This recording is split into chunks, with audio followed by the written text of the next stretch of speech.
Hi, everybody. Before we get to another great interview, we could really use your help. IMDb, which is the entertainment database, recently named the Two Opinionated podcast one of its top 100 podcasts. This is a monumental feat for this program. We're a father and son team out of a small town in West Virginia, have been doing this for about 5 years. There's 15 million podcasts out there. About 40,000 of those get to the point that they're listed on IMDb. Out of those 40,000 out of the 15 million, we were ranked number 82. Something that we're just immensely proud of. We're so thankful for our listeners, our watchers, our fans. Thank you so, so much. If you would like to help us out, and we're asking for it, please. It's easy. It's really easy. It's free. If you go to IMDb, that's imdb.com, look up Two Opinionated Podcast, and just take a look at the page. That's all you have to do. I mean, you're welcome to look at the cast, look at the episodes so you can kind of see who's been on the program. Do whatever you want. But even just bringing up the page, imdb.com, Two Opinionated Podcast, bring up the page, look at it.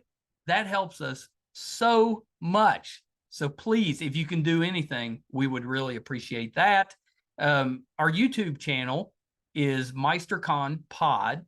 Love to have your subscription there. It's also free. And you can also check out our website, meistercon.com, where you'll find almost 700 episodes, audio and video, available on there. There's also a terrific blog from Brett, and it'll let you know anything that we have going on in studio, if we're covering a convention, if we're going on location, anything that we have going on will be on the website, meistercon.com. Thank you guys so, so much. We appreciate you so much. I can't express enough how appreciative we are of all of you. We never expected to do as well as we have, and that's all because of you. Thank you so much. Enjoy that interview. Bye, everybody. Hi, everybody. Welcome to another edition of Two Opinionated. I'm so excited today. I've got a former Canadian Parliament member, Rathika Sitsabaiesan, with me. How'd I do with the last one? Rathika Sitsabaiesan. Oh my goodness, that's a tough one. That's a tough Rathika. one for a little country boy. Welcome, Rathika. Thank you so much, Mike. Great to be here. Such an honor. Well, I'm so excited to talk to you because I think it's such an interesting story, and one especially here in the States where we don't hear a lot about. So I'm hoping that we can find out a little bit more about the documentary, and we'll kind of get into that. But let me give you a second to introduce yourself, talk a little bit about what it is you do and kind of your life up to this point. Well, how much time do we have? 3 days. Well, then back in. No, today I'm a full-time college professor. I teach business. I teach human resource management and conflict resolution. I also have my own HR consulting firm, and I'm a life and leadership coach with the Ziegler family. So I wear many hats, and you see this little face come in and out. I'm the proud mama of Miss Maya here, and yeah, we've been talking a little bit. She's pretty awesome. She is. She's phenomenal, and she keeps me busy. So how old is she? She turns 7 on Christmas Eve. She turned 7 on Christmas Eve. Yeah. Yeah, that's nice. Almost a Christmas baby. Almost Christmas baby. Yes. Well, so tell me a little bit about, how did it come about that you ended up in Parliament for a little while? Because that's such an interesting story. It's not something that just anybody can do. How did that kind of come about? Yeah, of course. Well, I am a child of war and came to Canada as an immigrant when I was 5 years old, and started school here. I've spent my whole life here. Canada is the only home that I really know. And I don't know really why it's in my blood to just be an advocate and to be a mover and a shaker. I'm a boat rocker. It's what I do. I make loud noises. So for my parents coming here, we were persecuted because of our ethnic origins, because of our language that we spoke and our ethnicity. We are Tamils, born on the island nation that's currently called Sri Lanka. And the war happened because the government decided to attack the Tamil people and all of the ethnic minorities on that island. And so we left and came here. And so my parents really tried very hard to hold on to whatever they could of their identity, their language, their identity, their culture, the food, whatever it was that they could hold on to, they worked very hard to hold on to. And so this was back in the 80s. And the town that we grew up in, or the city that we grew up in, was called Mississauga. And they wanted us to learn Tamil, and there was Tamil school. There was one school for the whole city, and it was on a Saturday morning, and we didn't have a car. So we'd take 3 buses every Saturday morning to get to Tamil school. I mean, for me, it was kind of cool because my dad, who I had just met, I met him when I was 5 years old, because just after I was born, when I was about 1.5, he left the country to try and find us a better place for us to live, leaving my mom and the 4 girls in Sri Lanka in the middle of a war so that we could have a better place to live. And when I came to Canada is when I had just met him. That had to be terrifying for him. I'm certain it was for him, especially now that I'm a mother, I'm a parent. Yeah. Just, if I can't find my little one for half a second, I don't know what's going on. My heart stops a beat. So it must have been absolutely terrifying for him to leave his wife and 4 children. And I was maybe 1.5 when he left. So he left, first went to France, and then it eventually ended up in Canada and decided that's where we were going to stay. And Tamil, that's where it was. Language. 3 buses every Saturday morning. At first, it was cool. I thought it was fun. And then after about a year and a bit, I was like, listen, I'm not doing this anymore. It's a lot of travel. None of my other friends have to do this. Every Saturday morning, spending so much time to go to more school. Right. So I was like, listen. Yeah, I don't know too many kids that's going to get excited about an extra day of school. Extra day of school. Plus, my school was just walking distance. Now I had to take 3 buses every Saturday morning. And I was like, listen, this Tamil business is not important for me. I'm not doing this anymore. And my dad was like, well, let me tell you, you don't have an option. You are. And I was like, let's negotiate. Let's figure something out. Let's figure out a way where you can make it easier for me. How about we get a school that's closer to home? And he's like, that's not how it works. Like, why not? Right. That was the seed that led me to politics, because my dad's like, you know what? Why not? Let's make change, because clearly we need something closer to home. So we went to the school board, the public school board, and they were like, no, we have 1 Tamil class for the whole area. We don't have a lot of Tamil people in the city anyway, so no. Once you get to know me a little bit more, you know that I don't really know how to understand the word no very well. I was going to say, I'm betting that didn't stop you. No, of course not. So we went to the Catholic school board, the public Catholic school board here, and the school board trustee was willing to listen. He's like, all right, you folks sign up 25 people and I'll get a school. So 7-year-old with daddy in tow made little flyers and went canvassing the neighborhood. Wherever we knew Tamil people lived or people we thought might be interested, we went and said, hey, would you sign up? We signed up 25 people. The next year, Tamil school started at a place that was closer for us. And we didn't have teachers. So guess who was the teacher? My dad was the teacher. But hey. Did he know that what you were getting him into when he agreed that you needed change? I'm sure he did. He was old. He was smart, right? He knew what was going on. So he became the teacher, and over 10 years, that program grew, and now it's 89, I think we started. So Yeah. a few years ago, you do the mental math, that program started. And I remember at one point there were 10 different schools with 3 or 4 different classes at each of those locations. That's amazing. So yeah, I would say at this point, hundreds of thousands of children, tens of thousands of children have gone through that program because a lazy 7-year-old didn't want to take 3 buses on a Saturday morning. So that was really the seed that got my advocacy started. And I also saw that my parents were always helping people. Remember I said I met my father when I was 5? Yeah. By the time we got here, he had actually gotten into a workplace accident and became permanently disabled and couldn't work. Goodness. So I'm a child of war, but I'm also a child of an injured worker. And so my dad, because he couldn't go to work a 9 to 5, he would help people. He was fluent in English and Tamil. So he volunteered as a translator for many people. And because now in the early 90s, there was a huge wave of people that started coming into Canada, Tamil people, because the war had intensified. Right. And so he would help people, and random people would show up at the airport, and we'd get phone calls at our apartment. We lived in a 2-bedroom apartment for 6 people because that's all we could afford, Right. with my mom's one income. No stress there.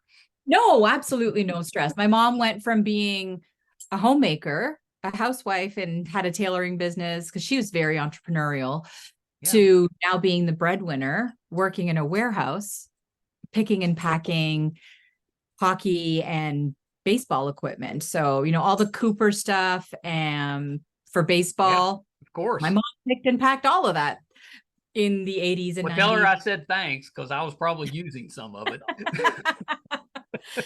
Right. So my mom worked and took care of us, and my dad did everything he could to help the community. People would show up at the airport and we'd get a phone call saying, "Aya, they said you'd help us." Aya means older gentleman or older man in Tamil. They said you'd help us. That was it. We'd get a phone call from a stranger at the airport, and we'd say, "Okay, this is the address. Get a cab and come here." And so we basically ran a volunteer settlement service agency out of our 2-bedroom apartment that already had 6 people living in it. Wow. And my dad would do all their paperwork. My mom would feed them. They'd sleep in our living room because that's all the extra space we had. And we helped a lot of people. And so helping people, advocating for change in the community, that was stuff that came naturally to me because I saw my parents doing it. And so I started doing it all throughout middle school, high school, university. I was on every sports team, every club, making change happen in my school. I was on student council from, again, middle school, high school, throughout university. And when I got to university, that was my first real election. It wasn't just a popularity contest, but an election where we were canvassing and doing stuff. Yeah. And so I really learned how elections work. And I just kept on doing my business. And I got a phone call one day when I was at Carleton, where I was doing my undergraduate. This is Carleton University.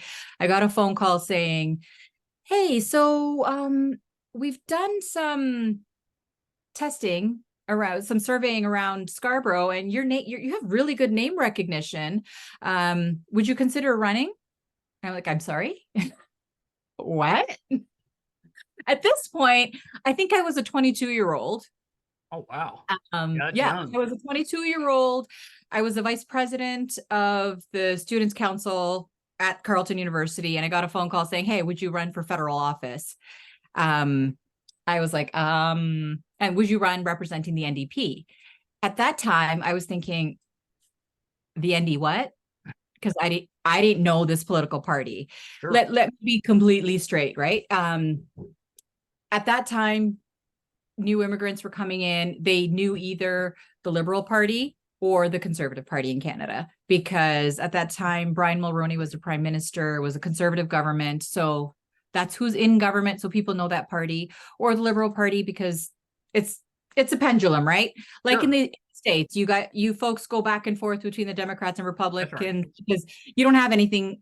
Do you have other major we've parties. got independent parties, but they're so small, they don't really make an impact. Exactly. You don't have any major parties. Yeah. And the NDP was one of those small, big parties at that time. And I didn't even know about it growing up. And so that was my introduction to the NDP. I learned about it. I was like, oh, wow, this party makes sense for me. It was center left. It was socially progressive, fiscally responsible, and progressive. And I was like, this makes sense for the type of values I have at a party where, we elevate the floor that everybody stands on. I'm like, okay, so let me volunteer. I was like, no, I'm not running in an election. It makes no sense. No, I don't know what I'm doing. I don't know any of this.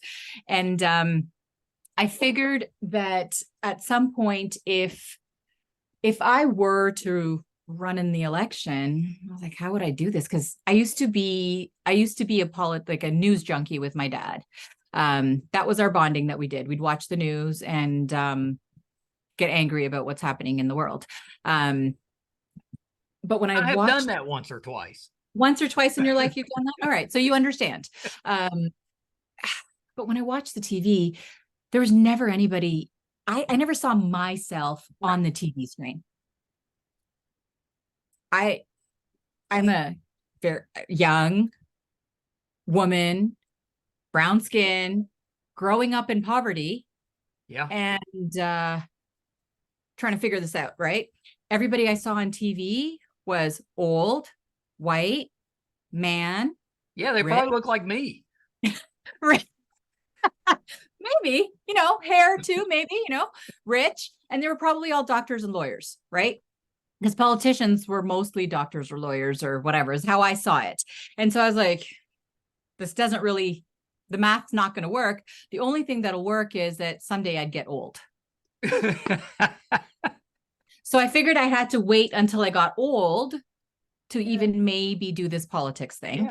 Yeah.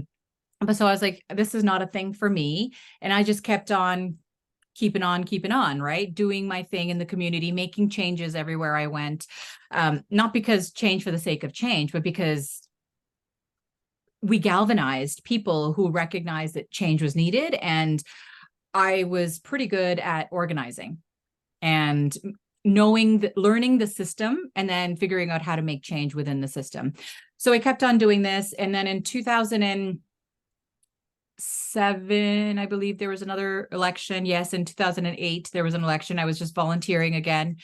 And someone's like, hey, you should really run. You would be a great candidate. You should run. That's twice they said that, so maybe they're on to something. Which riding do you want? Whatever's empty, we'll make it happen. You should be a candidate. And I was like, no. I'm volunteering, working, helping other people however I can. And then in 2009, I had finished my undergrad, finished my master's. I was working at the labor board, the provincial labor board here. And then I became gainfully unemployed because again, I rocked the boat a little too much. I just can't sit idly by when I'm seeing injustices, right? Yeah. So I speak out and it is what it is. So I was unemployed at the time, and I was speaking on a panel at Ryerson, what used to be called Ryerson University, on employment insurance reform. Mm-hmm. And there was a few people in the audience who were in the candidate search committee for yet another NDP future election that was to come. And they approached me afterward and said, hey, would you ever think of politics? And I was like, yeah, of course I would. But, later. Maybe when I'm 40 or something, because when I was 14, I decided that 40 was old. Now, I revisit that calculation, but I've got my best friend, his father used to say that everybody that's 10 years older than you is yes. So whatever age you are, they're right. old. Right. Okay. So even the two gentlemen from the committee that came, I was like, maybe later. And they're like, why maybe later? And then they're like, what party would you consider? Do you know the NDP? I was like, yeah, of course the NDP makes sense. And they're like, oh, okay. But maybe in about 10 years, I don't know, not now. Because at this point I was 27. And They, Well, yeah, so they, this has been taking place over several years. yeah, where they're asking me. It started around 22. So, Yeah. 5 years. This is the third time now. And they're like, why not? So, for about a month, this committee, I was introduced to the rest of the committee, and they were courting me, trying to get me to run and feel me out. And I was successfully being wishy-washy and not. And then I went to the Leaders Levy, I think it was. It was an event that I went to, and Jack Layton was there. Yeah. Do you know Jack Layton? I know of him, yes. Right. I guess. So he was there, and he came up to me at this event, and he's like, it's you. It's you. It's finally you. I've been trying to get a hold of. I've been trying to get you to run with us for a while now. And he pulls out a business card from his pocket, scribbles something, and says, here, call me. We'll talk. I was like completely jaw needed some help to be closed. And I was like, okay. The leader of the party, he's the leader of the federal NDP at the time. Yeah. Just knows who I am and wants to talk. He gave me a number. I was like, yeah, that's right, buddy. That's his number. Okay, sure. And so I did nothing with it, obviously. About a week later. I mean, the door keeps knocking, but you're not opening the door. About a week later, I did call. It was a Wednesday. I remember very clearly. It was a Wednesday at 9:00 at night. I called. Sorry, 8:00 at night, because you don't call anybody after 9. That's right. It was around 8:00 at night. I called, and guess who answered the phone? Yeah. It was actually Jack Layton. He answered the phone. I was dumbfounded. And he knew who it was, and he started yelling at me. He's like, why are you calling me right now? You should be out in the community. Go do something in the community. Call me back after 9:30. I said, all right. So I hung up the phone. I sat in my bed for the next hour and a half, just confused. And then I called him back because it was 9:30 at that point, or after 9. And he's like, he had decided that I was running. And because that's how Jack operated. It was, this is happening, what can I do to make it happen for you? Yeah. And that was the biggest blessing for me in my life, is having him as an actual mentor. Because up to this point, I hadn't ever had an actual mentor. I had guidance counselors and friends and teachers and people believe in me, but not a mentor. And to have him literally take me under his wing and said, we got this. That was the catalyst, that was the final straw. It's the opposite of breaking the camel's back, that lifted me, that helped me decide and said, all right, I'm going to do this. And so I decided that I would run. And at 27, I decided I would run. And this was in 2009, so 2 years, year and a half before the election. And I just started and continued my community work, but started in a very partisan way, in a intentional way of building that groundswell in the community. And at that point, the constituency that I was planning on running in had never had an NDP member of parliament before, never in the history. The incumbent was there for 22 years. That's not intimidating at all. No, it was an old white man who was a lawyer. Yep. And then me, 27-year-old me.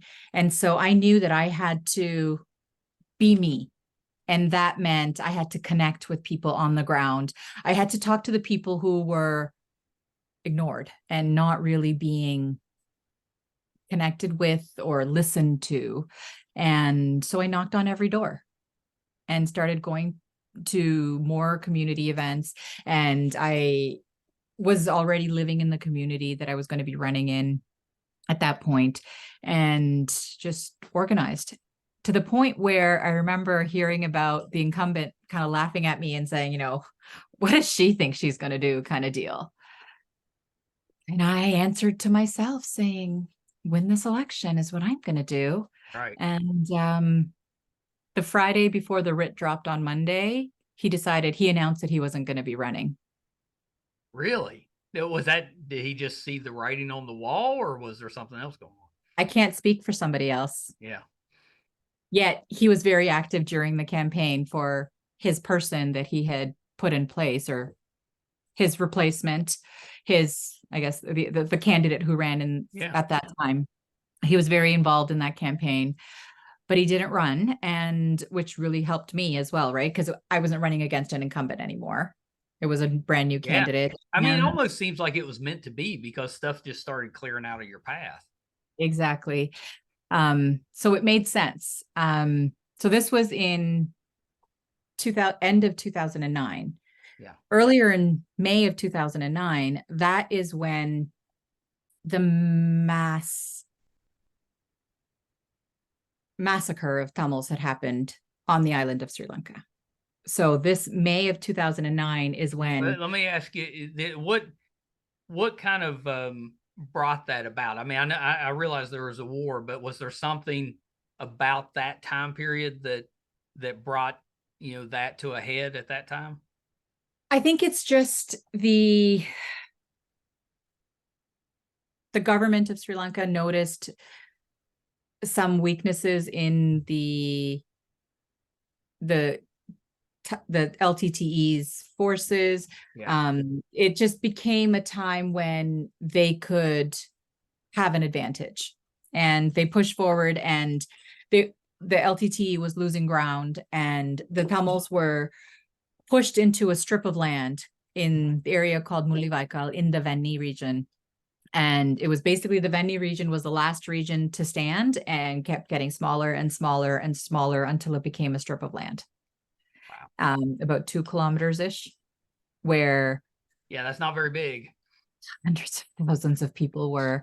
And when the UN would be announced, would be notified of a new field hospital being set up at a school or at a church or at a temple, and it was usually schools or churches, the next day or the same day later in the day, the school would get bombed or the church would get bombed. And so the doctor who led these field hospitals eventually said to the UN, we're not telling you anymore. We're not going to tell the UN where, because it's international convention, right? Right. When you know where's a hospital or a school, you don't bomb those locations. Yet every time the doctor told the UN has to tell the government as well, this is a no-fire zone. Well, that became the fire zone. That's awful. And so that was in May of 2009. And that's when Tamils around the world, for a long time, we had been doing our own nonviolent struggle around the world. Right. Those of us who had scattered around the world, because Tamils are everywhere in Canada, in the US, in UK, Australia, Germany, Holland, Denmark, France. I can go on with the rhyme, right? We're all over the world. And we did everything we could to get political assistance, to get support from local governments, whatever it was. We felt like we were literally falling on deaf ears. And this is when the global movement said, we're going to make, in Canada, we said, we're going to make a human chain. And that's when people took off school, people took off work in May, and we made a human chain around Queen's Park, around Parliament Hill, wherever we were, and protest after protest after protest to try and get Canadians to care. Before even care was Canadians to notice that there's something happening, because the Sri Lankan government actually banned any media from coming out so that it could be a war without any witnesses. Like, why is it that a genocide that's happening since the 50s, war that's happening, riots and, armed struggle that's happening since the 70s, nobody's heard about it till now, right? Because the government did such a great job in suppressing voices and making sure that nothing left the country as much as possible. So it was all, transistor radios and shortwave radios and whatever that things were coming out of the country. I mean, that's kind of amazing, because that you wouldn't expect that to still be going on. That's something you would think would have happened back in the 40s, World War II or something. Yeah. And here we are, 70 years later, and still having to deal with things that way. exactly. So at that point, the Jack Layton had been the only politician who came out on the steps of Parliament Hill and stood shoulder to shoulder with the Tamil community and said, you know what? I'm with you. I hear you. How can I help? And he was like, you need to get one of your voices on the inside of Parliament rather than all of your voices only on the outside. And so he came to the Tamil community and said, bring me your person. Bring me a person who we can put inside the house and let's make it happen. Yeah. Somehow it became me, right? I am so grateful for the opportunity that those members of the candidate search committee were in the room when I was talking on employment insurance reform in Canada, right? That's what I was talking about because of my lived experience, as well as my master's is in the field as well, right? So I'm so grateful that the universe conspired to make it happen. And so I ran in the election eventually that came in 2011, because at that point it was a minority government situation. So we didn't know when the election was going to happen, when the government was going to fall. Just was like, oh, is it tomorrow? Is it next week? Is it next month? And it was whenever the election happened, I was going to be the candidate. And yeah, 27, I decided I was going to be a candidate. I was nominated as the candidate. The election happened in 2011. And how long did you serve? Just over 5 years. Wow. From 2011 to 2015. So 2011 May until 2015 October. And I was the first ever New Democrat to be elected in the north or east of Scarborough, first ever Canadian of Tamil descent to be elected to Parliament. Remember that, all those things that didn't make sense? Yeah. The young person. I was the youngest member of Parliament from the province of Ontario, the first person of color to represent that riding federally. Yeah. I mean, it's amazing. I wasn't a doctor or a lawyer. And I was gainfully unemployed for a little while when I decided to become a candidate. And then I was working afterward, because I couldn't be unemployed for that long. I mean, that's right. So I was working, but when I got elected, I was the operations manager for the Students Association at U of T, University of Toronto. But yeah, the part I love about this story is it all started because you were tired of riding on 3 buses. And look what it led to, which, I mean, kind of shows you, a lot of times the universe points us in a direction and we ignore it. Right. It just keeps coming and it just keeps coming. And then once you kind of go, okay, I'm going to listen. And then look what happened. And exactly. All that stuff happens. That's an amazing story. Yeah. And it was quite a wild ride. The campaign alone was quite a wild ride. I mean, we had galvanized over 500 volunteers from the community, and we just had people coming into the campaign office saying, hi, I want to help. How can I help? And we were grateful for the 4-year-old that came and helped put color signs and posters and whatever. And we're grateful for the 87-year-old who came and knocked on doors or made phone calls. We had the whole community just show up and said, you're like my granddaughter, you're like my sister, you're like my whatever. I get you. So all those things that I thought weren't going to make sense for me really did make sense, because the work that I was doing in the community, apparently the community felt and saw. And it was also the Tamil community who said, wow, we have a candidate who maybe we can get behind and make this happen. So it was all those people of color, and not just people of color. I mean, there are white people that came and helped and worked on my campaign too. My campaign manager was a white woman because I knew that she was out from the community. She's amazing, strong woman who I knew had to organize, and I knew that we would mesh. So I brought her on and said, can you do this for me? Can you do this with me? Because we're going to have to build this from literally the ground up. Yeah. And we did. We created a Canada Tamil Parliamentary Association. I was able to introduce a bill in Parliament to have January recognized as Tamil Heritage Month. I was able to introduce it. It didn't get passed until later, but I introduced it. You started it. I did back in 2013. There was a lot. I actually spoke my maiden speech in Parliament. I made it a trilingual speech. So Canada's official languages are English and French. I found out the night before that there was precedence of people speaking other languages, like Indigenous languages or whatever their own mother tongue was.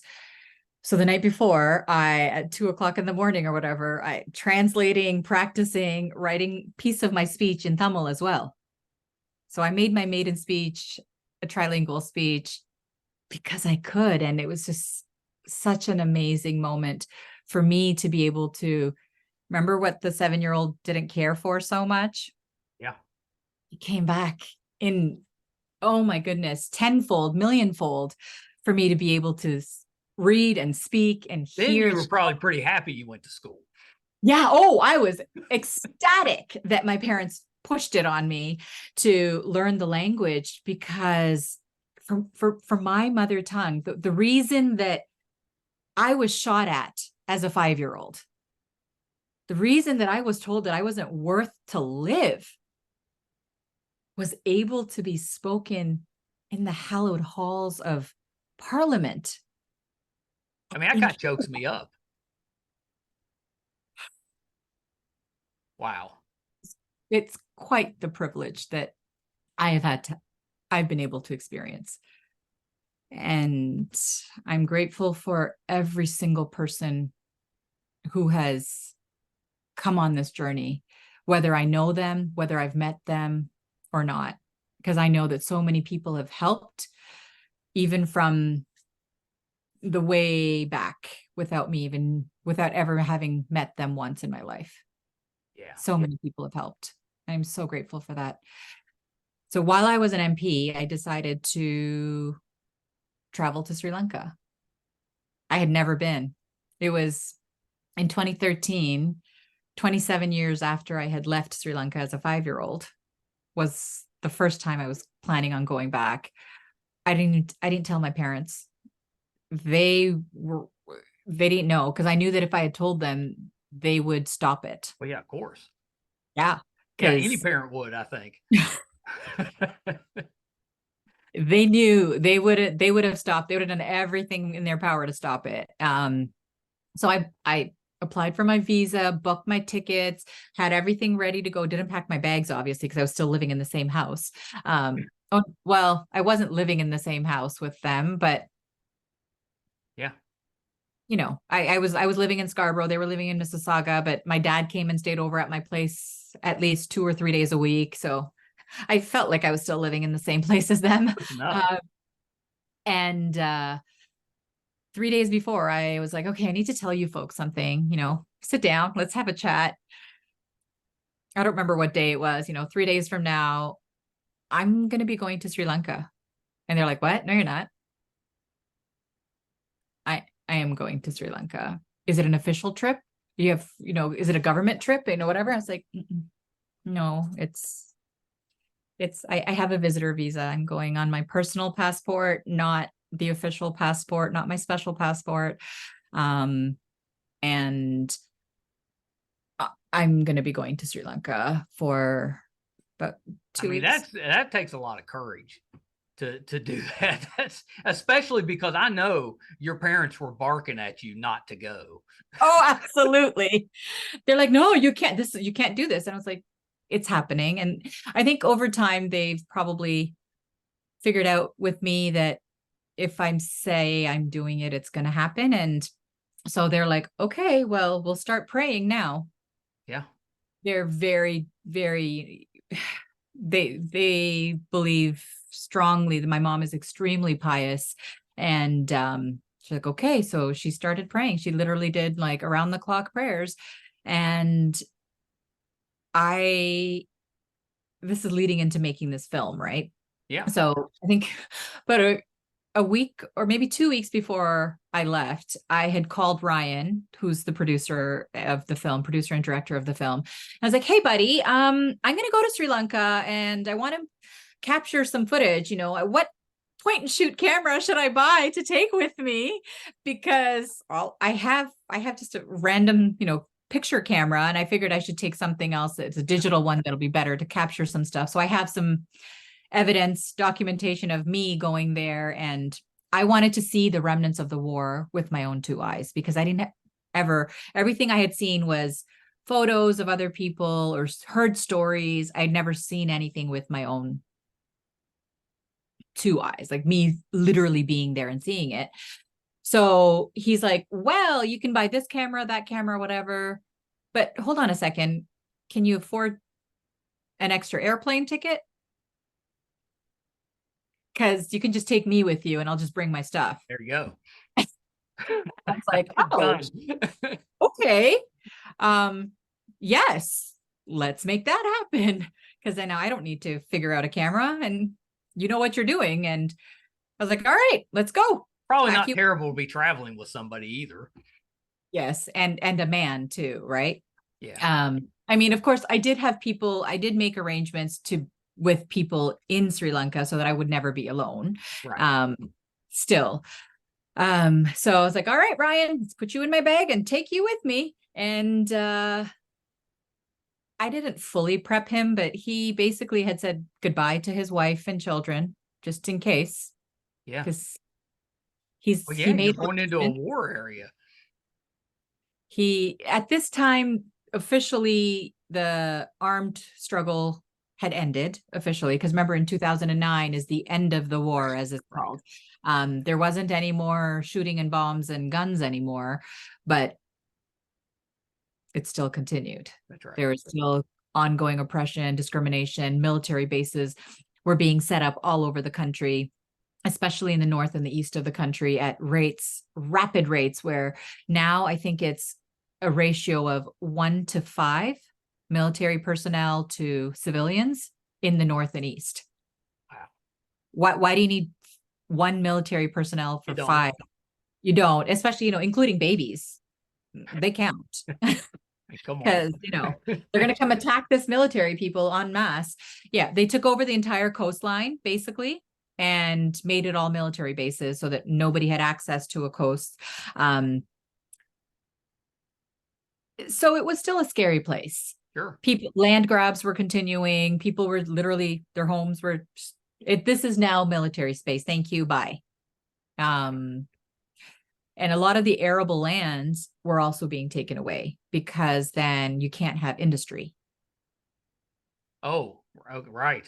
Can't have farmers doing their business and selling their products, because then they might become independently wealthy or be able to survive on their own and not dependent on the government.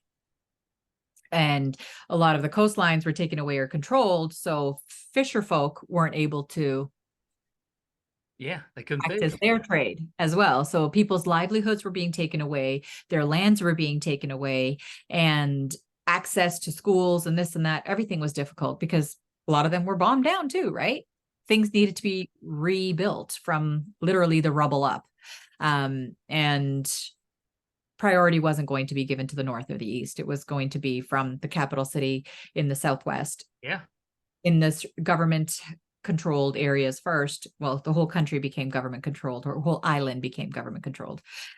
Anyway, we went, and Ryan and I were able to Ryan captured a whole bunch of footage of our experience there, where we actually had people surveying us before we even left Canada. Yeah. It became international news, me being on house arrest in Sri Lanka, New Year's Eve of, I don't know how you say it, 2013, 2014 New Year's Eve. I was international news. Canadian member of parliament's on house arrest. And I never told anybody I was on house arrest. My parents. Somebody was watching. My parents called me going, are you on house arrest? What's going on? So I did not tell a soul, yet the global media was saying I was on house arrest. So who could have told this information. Yeah. Yeah, obviously, right? And we were at an orphanage, and they came to arrest me. For what? I mean, this is terrifying. For visiting children. I went to everywhere I went, there were people following me. How did you get back out? Well, this whole arrest warrant debacle was them trying to scare me and get me out because they couldn't find me. So they wanted to smoke me out. Of course. And somehow I had the gumption to outsmart them, I guess. Maybe I'm not supposed to say that. I don't know. I don't think you are. You outsmarted them. You need to take a credit for that. Yeah. I'm grateful for the people who helped me, helped us. It was a terrifying experience. Let me be completely honest. It was terrifying, but I had to hold it together because I knew that Ryan would completely not be okay because he had a wife and young children. At that time, I had just me to worry about. Yeah. So I could be careless, but he could not. And I needed to make sure that he was going to be okay. So I had to be strong for him so that he would get back to his wife and children. It was terrifying. After the whole debacle of the house arrest business, 2 days later, I came out in public and we went out being full super ultra tourist. You know, the annoying tourists who stop on the side of the road to take a photo. Yes. Yeah. Oh, a statue in the middle of the road. Stop the car. Let's go. That was us because I had to prove to them that I was just a tourist. Yeah. Ultra tourist, apparently. So it annoyed their surveillance people because we knew exactly who they were. We were doing our own counter surveillance at this point. Being tourists, taking pictures of the statue, not the people who were following us. And this is where we're like, dude, we got a whole lot of stuff we could talk about. So we did a day-ish of that. And then I said, we have to get out of this country because I don't think they're going to put up with me and my shenanigans for much longer. So we bounced as quickly as we could. They were more than happy. They were more than happy for us to change our flights and leave as quickly as possible. Oh, I'm sure they were. They're probably wanting you out of there. Actually, they were going in Canadian media saying she needs to get out. Like, I don't know why she's there. And so we left as quickly as possible, came back home. And I think that's when my mother exhaled. I think that. Well, she probably, but that's exactly right. She's probably holding her breath the entire time you were gone. She literally did hold her breath the entire time. She did not breathe the whole time I was out of the country. I don't think anybody who knew me did once they heard about the house arrest. So we came back and we sat on the footage. We sat on the idea. We're like, okay, let's make this into a movie. And no, we can't. Ryan, I don't know who I can trust because the Sri Lankan government has agents everywhere. I don't know who I can trust. So we sat on it. The two of us tried to sit there, figure out how to edit it, how to make it happen. I was like, Ryan, we can't do this. And yet we again got the gumption and said, we're going to do this. We're going to figure out a way. And so we continued working, chipping away. And we came up with, we're not going to make it about the war. We're not going to be making it about us being held under house arrest. That's not what the movie is. Yeah. Real story is the resilience of the Tamil people. I love it. I love that because that really is the story. Yeah. And it's not about me. I just have a very loud voice and I have a platform that I can use to tell the stories of so many Tamil people. Right. Especially the stories of those people who are still continuing to live on this island nation that's called Sri Lanka. Mothers who are fighting for their children who have been enforcibly disappeared or murdered. Let's amplify their voices. Let's tell the stories of other Tamils who have had similar migrant stories. And so that's what we've really done with this film is we've woven a story. We've woven so many other people's stories into my story. And that's how we've chosen to present it to the world. And I that's how love we the entire story from you not wanting to get on the bus and ride all day. That's an incredible story. So the movie's called Ray of Hope. Ray of Hope. Yeah. Is it out or is it coming out? It's coming out. We are now in post-production. So principal photography is done. We did some more work in 2022. So last year is when we did, and a little bit this year. I get okay. Principal photography is done, and we're in post-production. We're hoping for early next year. 2024 would be when it actually comes out. We're a very small team. We're a small and mighty team of again, it's people galvanizing and coming together and realizing that they really want to be part of this. And I'm so grateful for all the people who have gone way above and beyond their pay grade, you know, what they were asked to do, what they were paid to do, and just really pouring their heart and soul into the project. Yeah, I'm so proud of what the team has really put together. I didn't mention along this line, you know, I also became a professional dancer somewhere along the way. Yeah, you didn't mention that one. So it's classical Indian dancing. And so I learned a lot of my culture and stories and roots through my dancing. So it had to be an integral part of the film. Right.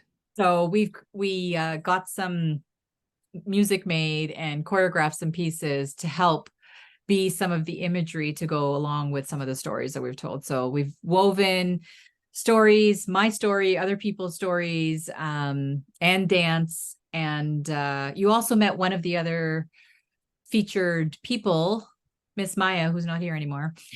She's also in the film as well. So I mean, it sounds like you're really given a snapshot of not just what's happening there, but of the people, which is pretty amazing. This is our goal and our hope, and what we're trying to do is present that there's so much to be told about the Tamils people, Tamils stories. And this is literally just a starting place.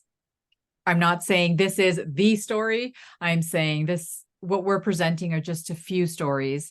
And there's so many more stories. And we hope that more people will come and speak their stories, because I was at the UN Human Rights Council, and what we were told by the permanent committees is we need more evidence. Yeah. And there's hundreds of thousands of Tamils all over the world.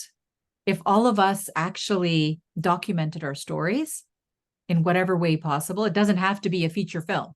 It could just be sit down and write your story in an email. Yeah. That's a way of documenting your story. That becomes evidence that can now be used to call a genocide what it really was.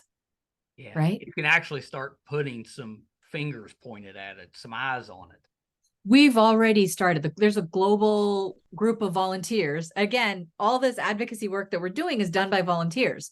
Yeah. So I'm a full-time professor working to grow my business. And then I'm also on the side of my table working with the global community of advocates, showing up at the UN virtually or in person, trying to do what I can do. And so everybody here, like, that's what we're doing. We're all volunteers who are fighting against a government who has the ability, the funds, the capacity to set up a whole office in Geneva and say, oh no, those people are not true. That's a lie. This person, they can do whatever they want, right? And we're just a group of volunteers. And so the goal of the film is us as Tamils, we know our stories, right? We've lived it. We talk amongst ourselves for decades. We fight the good fight amongst ourselves. We need to get the word outside. I've done some of it politically. There's other people who have now been elected to parliament who are Tamil. There's one other person now in Canada. There's more awareness happening with a lot of advocacy groups in the US, UK, Australia, wherever around the world.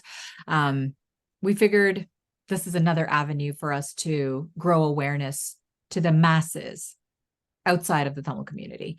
So our goal is to get you, and because you're not any one of these. If someone's listening to this podcast, they're going to be like, what's this silence? It's my fingers counting out all those things that weren't me, that I didn't classify as, right, or identify as. We want the non-Tamil people to know what it is that happened and how they can help add their voice to the fight for recognition of genocide, to work towards helping those mothers who are on the streets every day saying, please, I want my child back, or at least let me know that you killed my child so that I can have some closure. Well, thank you so much for sharing the story, because it's heartbreaking, and I can feel the emotion coming from you. It's making me emotional. It's congratulations on the progress you've made, and it sounds like you're really just getting started. We are as a global community. We've been doing this for so many years, and we are just getting started, and there's so much to be done. So have you considered a podcast? You could bring people on, they could tell their stories. Yes, you're right. You're planting seeds, are you? Yeah. Not share the love. Oh, I appreciate any plans to get back into politics at some point? I don't know. Right now, I've got my focus on my students, my young child. Yeah, I have a young child, and I'm a lone parent, so it's important for me to pour as much of everything I can into her. So that's why I work so much, is because, got to keep this roof and her in. I want her to have all those opportunities that I wanted, but maybe couldn't have. Growing up as one of 4 children, where my mom was the sole breadwinner working in a warehouse, I'm grateful that I have a good job. I'm a full-time professor. That's a very good work that I do. And I'm also coaching people. I'm doing work that I love. And I apologize. Even though I put my system on Do Not Disturb, it's still beeping at me. It doesn't show up on here, though. I don't know how Zoom works, but it keeps all that from coming across. So. Oh, okay, perfect. So I want to make sure that she's able to do gymnastics or soccer or whatever it is she wants to do, and have the toys that she wants to have. I know what it feels like growing up in poverty. Yeah. And I want her to live a life of abundance.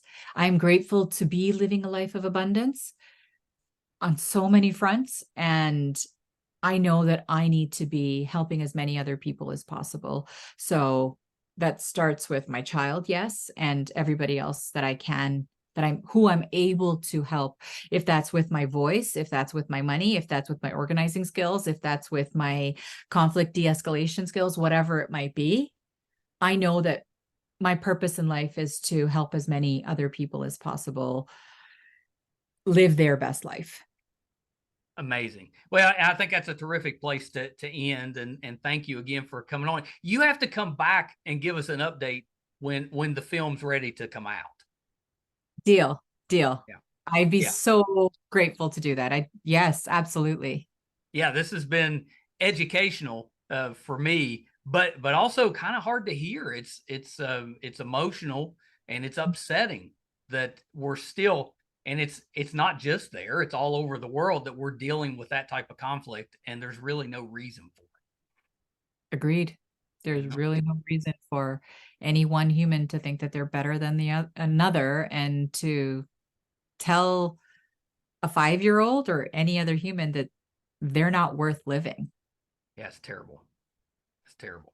So last thing before we wrap up for the moment, where can we find out more about Ray of Hope? Where can we find you on social media? Okay. So Ray of Hope has a Facebook page, Ray of Hope Doc. Right now we haven't launched our website yet. We are on Ryan Singh Enterprises, which is Ryan's website. So Ryan Singh Enterprises.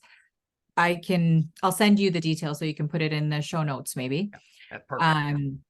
My socials, I'm on all the, I guess. So I'm on Facebook. Oh, on Facebook, my Facebook page has now been hacked.